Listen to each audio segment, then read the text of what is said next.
Do aliens exist, and are they among us? Are weird creatures lurking in the darkness? Do evil entities hide in the shadows of your bedroom while you sleep? Join us as we explore all this and more on the Warped Reality Podcast. What's up, everybody? Welcome to the Warped Reality Podcast bonus episode. On this episode, I'll be playing my newest segment from the Paranoi Radio Podcast. Actually, it wasn't really a segment. It was an interview that I did with Trebles Garcia from the Paranoi Radio Podcast. So for those of you that don't know, I, Ghost Joe, do a monthly segment called the Warped Reality segment for the conspiracy theory podcast, the Paranoi Radio Podcast. If you've never listened to them, I encourage you to check them out. It's hosted by Trebles Garcia and Big Tank, and they tackle so many different topics, both thoroughly and in a very entertaining way. Their links are always in my show notes, so check them out. On my segments, I do what I do best and bring spooky, weird, and unexplained content to their podcast. So in this segment, or in this interview, I have talked about the Donald Trump time travel theory. Now, we had a lot of fun discussing this because it's insane, but it's actually very eerie. You know, there's a lot of similarities, but just you got to listen to it. Now, I did talk about this in an episode in season 1 that I did when it was called the Ghost Hacks Podcast. But I figured I would revisit it because I've since gotten better at this podcasting thing, and I have more thorough outlook on it as well. So also, if you have a paranormal experience you'd like to share, or you'd like to be a guest on my show, please call my hotline at 845-600-0744, or you could email me at ghostjoeny@gmail.com. Of course, you could always do it anonymously if you'd like. So without further ado, here is the interview that I had done with Trebles Garcia on the Paranoi Radio Podcast. You're going to love it. Check it out. Now, ladies and gentlemen, please allow me to jump in from the deep end of the pool and set the mood. Science says time travel is impossible. Traveling between certain points of what we call time, it's every man's ultimate dream. As I once mentioned before on this show, he who controls the past controls the future. Some of us may portray time travel as a paranormal activity, a phenomenon where ghosts and spirits dwell until judgment day comes to set them free or banish them into eternal damnation. And some of us paint time travel as a not so distant forbidden reality, where time travelers come from a distant time to shape our everyday life that I call gift, the present day. From the 4 major time traveling aspects comes an amazing podcaster, showman, law upholder, paranormal enthusiast, and a Warped Reality Podcast host and creator, the man with the plan, Ghost Joe from Warped Reality Podcast. Welcome, Ghost. Hey, what's going on, man? Good to talk. How's it going, brother? How's it going? I'm doing right, man. I'm doing good. It's a privilege to have you on our show again. You dropped bombs on October, and you brought in personal stories, how you dwelled with the Ouija board once, I think, a ghost that followed you home in your car, et cetera, et cetera. So it was really fun to do. I really want to have, you had an impact with our listeners. You had an impact on me, obviously, because now you have also segments on our show every month at the end of the month. The Warped Reality segment where you bring in creepy stories and you blow it out of the house, bro. You rock it, bro. What you got, man? No, you know, I love talking about this stuff, you know, and it's just, you know, to me, I definitely, like I always say, I take the subject matter seriously, but I don't take myself too seriously, you know, so I try and bring entertainment to it, you know, as well as to digest it, right? You know, like it's, for me, it's not really, I mean, a lot of these paranormal podcasters like to talk in a real spooky voice and a real gravelly voice, and that's just not me. You know, I was thinking that when I first started the podcast, I'm like, maybe I'll do it. I'm like, you know what? That's just not who I am. You know, so let me just try and give it the real, you know, the New York attitude. You know, that's what right. That's right. So that's how I like to tell this stuff. You know, kind of straight up. You know, I'm a realist more than I'm a believer for sure, but I'm a realist also. You know, and that's just how I've always been with the stuff. Awesome, bro. Awesome. Tell us a little bit about Warped Reality. What are you working on right now? Have you found any? Because I know you have segments with White House investigation team.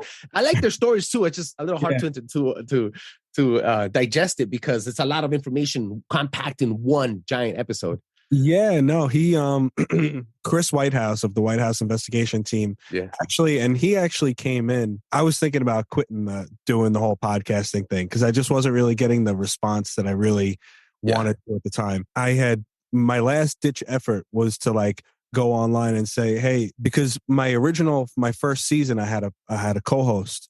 And I'm like, well, maybe that's what it's missing. Maybe I'm missing a co-host or somebody else. Maybe people are just bored of hearing just me talk, That's when I thought of these segment ideas, Which I stole, by the way.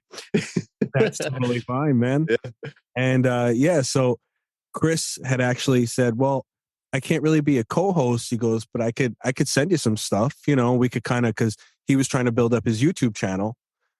So I'm like, all right, yeah, well, let's help each other out, and I'll promote. That's why I'm always promoting his book that he has and his YouTube channels. And he's always, helping me out as well, because it's not really, to me, it's never a competition, Word. The whole thing is saturated anyway. I mean, there's millions of podcasts. A lot. Yes. Yeah. So it's like, who are you really competing against? That's insane if you take it as a competition. Exactly. So if we could all help each other, which is what we've been doing as well, you guys and me. So my other segment is with my buddy from high school, actually before that, from elementary school, Edward Dave, who does horror movie reviews. And me and him have been watching horror movies since Blockbuster was around. And we would go every Friday night and rent like the worst horror movies you could think of. Worst meaning like the B, C, D rated horror movies that are like just terrible. And and he still does that. Unfortunately, I don't have a lot of time to watch movies. So I'm like, that's his passion. I heard about it. Check it out, review it, and he loves it, because we were actually in a band together. Wow. Back in high school named Warped Reality. And Wow. So that's where the name comes from. That's awesome, dog. That's awesome, bro. Rock band. So from 20 years ago, over 20 years ago. And that's where I got the name from the podcast and from that band. And I'm like, well, who better to have on my show than the singer of my old band of Warped Reality? Bam. Yeah. And another funny thing is the person that does all my artwork for the show was the bass player from the Warped Reality band as well. So the band is still together in a sense. Yeah, man. Like those two guys will always be my best friends, even though we're not in the same state anymore. We don't see each other. We don't, that's how I, connect with them and still communicate with them is through this stuff. So, I really enjoy doing it with those guys. Yeah. Yeah. And the show gets very well put together. I'm a fan, bro. I'm a fan. Ever since I found you, dude, I'm a fan. I'm a sucker for all this Bigfoot stuff, all these paranormal activity stuff, the freaking haunted eBay. I read it on Reddit. I love those segments, man. They make me laugh. They catch me. I love it, dog. It's good shit. You're gonna love the new segment I just put out too, which is with a guy named John Wright, who I had on the show on the Christmas episode. He's a new segment host. Is this the museum guy? Yes. Yeah. I follow him on Twitter. Yeah. I followed him on Twitter. Yeah. He's going to be, he already is a segment host also. It's going to be called, his name is John Wright, and it's called The Right Headspace. And he's going to be, because he's an official MUFON investigator. MUFON, what's that? It's the Mutual UFO Network. And it's a national network that has all these people that volunteer to investigate UFO claims. It's like a real thing. And he's the head, you said? No. He's not the head, but he's an investigator. Wow. So it's funny that you mentioned this UFO stuff. All these balloons and UFO getting shut down right now. Well, yeah, I was going to actually talk to you about that too. I mean, there's I think another one today. I forget, Michigan or something like that. Yesterday Canada, today Michigan. There's one on top of Uruguay, Alaska. Yeah. Yeah, I don't know, man. Listen, I don't. What's your take on UFOs and aliens and stuff? I try not to bring it into. Okay, look, there's like personalities in my head, right? So I try to think, keep it down to earth, keep it, conspiracy-wise. Don't go political. Because once I go political, I take a full right turn. I'm like, oh, they're trying to distract us because because of the laptops out, and et cetera, et cetera. You know, right. The stuff. The political climate is crazy right now. But when I go into my conspiracy self, I want to see UFOs so much, man. I want to be able to like, I'm a millennial, bro. I was born in 1990, and wow. The promotion of in the 90s movies, the UFO movie was a blowout. In the early 2000s, I'm a fan of like Battleship, Independence Day. You know, I grew up with these movies, Alien, Predator. So I want to see, hopefully, a peaceful race. But I would also love to see human race going against some different species, right? Obviously, I don't want to go through the suffering, you know, but like, because my mind plays out like a movie. But look, dude, look. I'm against the fence between it being a political scam, a publicity stunt, Project Bluebeam, because there's a lot of different things that are cracking down right now. Mm-hmm. But I also think that UFOs have been among us from the beginning. Roswell was probably the biggest hideout UFO cover-up in U.S. history. And then amongst others that we don't even know about. You get what I'm saying? And why all of a sudden is the U.S. government and every other government exposing these UFOs being attacked? You get what I'm saying? So it's kind of like, because they can't hide it anymore. Because they can't hide it anymore. It's too much out there. They have their own U.S. Navy people coming out and saying, we caught this on camera. Like, we saw this stuff. They cannot hide it. You know, and the thing is, actually, a few years back, the Israeli, I want to say they called him Space Commander. The Israeli Space Commander came out and said, there are aliens. Trump is aware of it. Are among us. Trump is aware of it. Mm-hmm. But they do not feel comfortable coming out just yet because it's in the middle of the pandemic and they don't want to frighten people more than they would already be frightened. You know, it would cause mass hysteria. You know, it would be insane. I mean, people would probably denounce religion. It fucks up the timeline, man. It would be insane. Yeah.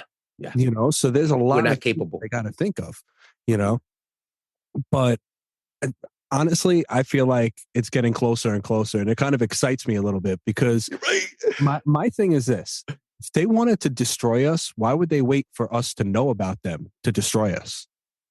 They would have already done it. You know, there would be no reason for them to say, "Oh, well, now they know about us. Let's blow up the earth." You know, they would have did it when we wouldn't even have thought about them. Mm-hmm. Makes sense. Makes sense. You know? Yeah, that's how I see it. You know. Yeah. You know what? I think the Chinese balloon made a lot of people look up in the sky more. Sorry. Excuse me. So now a lot more people are more vigilant. You get what I'm saying? So now they have the cameras ready. Now they have the things pointed at the sky a lot more often because they want to catch balloons in the sky, et cetera, et cetera. And instead of catching balloons, they're catching more UFOs, and the army has to fucking shoot them down in front of everybody. I think that's probably what's going on. Yeah. Good theorizing. Yeah, man. Yeah. But yeah, no, with the new segment with John, you know, since he's the MUFON guy, you know, he's going to talk a lot about UFOs, and he's a huge Bigfoot enthusiast. So he loves Bigfoot, this guy. Yeah. So he's definitely going to be talking a lot about Bigfoot too. I can't wait. What an exciting time. You know, for more of his segments, because it's going to be pretty awesome. Yeah, man, I'm excited. I'm excited to hear that's happening. And I'm a Bigfoot guy too. I just had a second Bigfoot episode with a friend of mine, Backwoods. He's on YouTube as well. Backwoods Bigfoot. He has great content, video content on YouTube, but he has encounters as well, stories. Now let's jump right into it, bro, before we eat up the whole time. You know, you want to bring in a story of time traveling Trump, and I'm not talking about Donald Trump, I'm talking about Baron Trump. Start off easy. All right. So I had this written down. I had this written out for your segment. So I might sound like I'm reading it because I pretty much am. All right, because I wrote it down like that. But we're not going to talk about the Trump yet. Okay. I'm going to get to that. Okay. So let's first talk about, have you ever heard of the Philadelphia experiment? Is it a boat? Something with the military men got stuck to the boat because they were trying to warp or transfer things, something like that. So let me read this here, right? Okay. Oh man. So check this out, and then I'm going to blow your mind. Oh, awesome. Hold on. Then I'm going to blow your mind. The Philadelphia experiment kind of borders the paranormal and conspiracy realm. It's widely believed to be a made-up story, but I'm going to get into some details about it, and I'm going to finish it off, right? So the events that occurred on October 28th, 1943, to a naval ship destroyer escort, the USS Eldridge, is an interesting experiment, right? So the story goes like this. On that date, the military was supposedly conducting an experiment on the ship in the Philadelphia Naval Shipyard to test the ability to cloak or to make the ship invisible. Mm-hmm, mm-hmm. It was said that the idea of it had been driven by the brilliant minds of Albert Einstein and Nikola Tesla. Oh, remember that name, by the way. Remember Tesla. Okay. So on October 28th, 1943, the Navy attempted to use electromagnetic fields to pull off this feat. There were a bunch of crew members on board, and when witnesses saw an eerie greenish glow around the hull of the ship, the generator started up, and then the USS Eldridge disappeared. It just disappeared in thin air. The ship was then seen a few moments later in a Norfolk naval yard in Virginia, but only for a few seconds. It was only seen for a few seconds in Virginia right away. And then it disappeared again, and it reappeared back in Philadelphia. Uh-oh. Okay. It almost seemed like it was a successful experiment, only when it returned back, the crew was in bad shape. Some crew members went insane. Some suffered strange illnesses, and others were fused to the metal of the ship. Yeah, I know there's images of that, dude. But they're stuck, like their face. One of them is the face is coming out of half of the hull of the ship. This other one's on the floor of the ship. Different body parts coming out of. Oh, dude, it's something of a movie, bro. Hollywood magic type of stuff. I remember seeing something about it on like one of those, not Travel Channel, because this was way before the Travel Channel had this stuff, but like maybe going back like 20 years ago, I remember seeing like a reenactment of it. And it freaked me out then. Like I still remembered, the Philadelphia experiment. I'm like, I got to do something about that, you know? Yeah. All right. That's wicked. So Trump, right? Okay, here you go. But by the way, I'm just going to precursor this by saying, I'm not a political person. I don't argue politics because I don't really know enough about it to argue politics. I'm just going to put that out there. Lawyer Ingersoll Lockwood had written a pair of books about a boy named Baron Trump, which of course is Donald Trump's son's name, right? Mm-hmm. The books were titled Baron Trump's Marvelous Underground Journey and Little Baron Trump and His Wonderful Dog Bulger. Okay. It was about a boy named Baron that goes to Russia and finds a portal that allows him and his dog to travel through time. Fucking Stargate. The person in the book who guides Baron, his name was Don. Donald. Okay. The person's name that guided Baron in the books, his name was Don, and they called him the Master of All Masters. Of course, we'll call himself that. Now, mind you, though, check this out. Mind you, these books were published in the 1800s. These are real books. These are real books. You could get them. You could get these books. Prints of them, I guess. So that's one thing that kind of is nuts, right? Mm-hmm. Oh, by the way, the one thing I didn't write in here. Oh, wait, hold on. Oh, here we go. Don't forget it. Write it down. Crazy. Okay. So then Mr. Lockwood had also written a pamphlet in 1896 entitled 1900 or The Last President. It's about a huge uproar over an election from a political outsider who was a wealthy man from New York City. Get the fuck out of here. And wait. His vice president's name was Mr. Pence. Nah. Wait. Bro. No, dude. This is insane, bro. It's sick. Wait. The book was written almost beyond 100 years ago, right? Okay. Yes. And the guide of the kid named Baron Trump, his name is Don, Masters of All Masters. Of course, Donald Trump would call himself that. Then you have, he was the president, the last president of the U.S., right? Yeah, they called him the last president, yeah. And then his vice president was Mr. Pence. Yes, and there was a huge uproar over the election of a political outsider. Not to interrupt you, New York City. We did an episode on devolution. Again, not to try and jump into politics because the podcast has been very political recently. But the devolution is also thinking how this, like, apparently Trump is still the president through some military operation. Okay. And Biden is just a plain president, I guess. But this book, the way you just put it out, the names it pulls out, this is foretelling, bro. Wait. Now. Now you have more. This is the insane thing, man. So this is crazy. So Nikola Tesla, like I had said before, he had something to do with the Philadelphia experiment, right?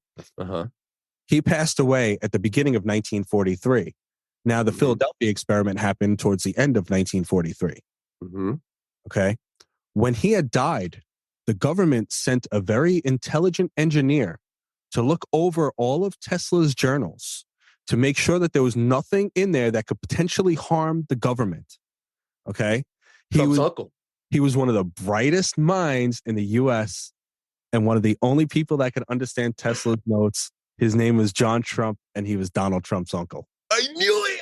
I know I heard this one before. I knew it. Okay. Wow. Part to me is that, look, it kind of all lines up. Think about it. Nikola Tesla dies in the beginning of 1943, right? Donald Trump's uncle checks out all this stuff. Nikola Tesla, even on his deathbed, I didn't even write this in my notes. I found this out later on. Nikola Tesla on his deathbed had told somebody that he had invented time travel. He also said that he was Venetian. Yeah. From Venus. Yeah. Not a lie. That's not a lie. You never know, right? He apparently was a very intelligent man. He apparently used to catch radio signals from space. Somebody from space would send him signals on how to make these amazing marvels. And he would just do them. He will be thinking of it and arming it as he's thinking of it with no notes. I'm talking about like no architecture paper. He was an intelligent, super smart, ahead of his time. And for Donald Trump's uncle to be involved in this, yeah, we got some conspiracies here. Yeah, because think about it. I mean, look, I'm not saying anything about the Trumps, but think about the connection there. You know, Donald Trump's uncle finds the stuff, says, "Oh shit, he figured out time travel. Well, let me take this shit for myself." And you know, they could do the only thing that doesn't make sense to me. How would he know? Well, no, my thing is, this is Donald Trump we're talking about, right? He would make himself like the leader of the free world, like the richest man in the world. You know, that's what I would think. You know, I mean, that's the only thing that kind of throws a wrench into it for me. Like, why would you make yourself Elon Musk? You know, like, you know what I mean? Okay, so I'm trying to put it together. His uncle got the stuff. About power than money, really. I mean, he always wanted power more than money. Yeah. You know, wouldn't his uncle? Okay, so his uncle would go back in time and make the book, or will go in and forward in time to put Trump in power? How would that work? I don't know. I mean, unless he left the secrets with, you know, the family, and then Donald Trump did something about it. Why leave the book in the past? How would that tell a story?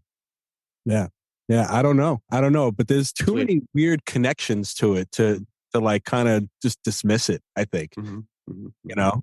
Absolutely. And, yeah, I just thought it would be really cool. I'm like, I got to bring this up to you because, you know, it has, like I said, it has the whole paranormal thing with the time travel stuff and the whole conspiracy thing kind of wrapped up into one, you know? Exactly. And the times that we're living right now, bro, it is... You tell me UFOs are getting bombarded in Canada, I'll believe you, you know? It's crazy stuff, dog. Crazy stuff. And that's going to do it for me, guys. That's right. You're not going to listen to the whole thing because you're going to have to check it out on the Paranoi Radio Podcast, where, of course, you can find them on all of the major podcasting platforms. The show notes will have all the links. So thank you very, very much to Trebles Garcia for having me on. I had a blast. I love doing it. and I can't wait to be working on the next segment for you guys and for your listeners. So next week on March 10th, we'll be back to our regular format with episode 33. Stay tuned for Edgegrave Dave's horrible review on the movie Killer Sofa, Chris Whitehouse's segment about a paranormal experience one of his family members had, Haunted eBay, I Read It on Reddit, Cryptid Corner, and our newest host, John Wright, with the segment The Right Headspace, talking about hypnotic regression. You're not going to want to miss it. Please check it out and check out everything else as well. And stay spooky. Thank you for listening to the Warp Reality Podcast, and thank you to all my guests and contributors that help make this show possible. For more episodes, guest info, social media links, merch, and more, please check out warprealitypodcast.com. If you have a paranormal experience you would like to share, questions, comments, or you'd like to be a guest on the show, please leave me a voicemail at 845-600-0744, or you can email me at ghostjoeny@gmail.com. You can do so anonymously if you'd like. Also, I'd greatly appreciate it if you could leave me a review on Apple Podcasts or warprealitypodcast.com. Have a great night, everyone, and don't forget to change your shorts.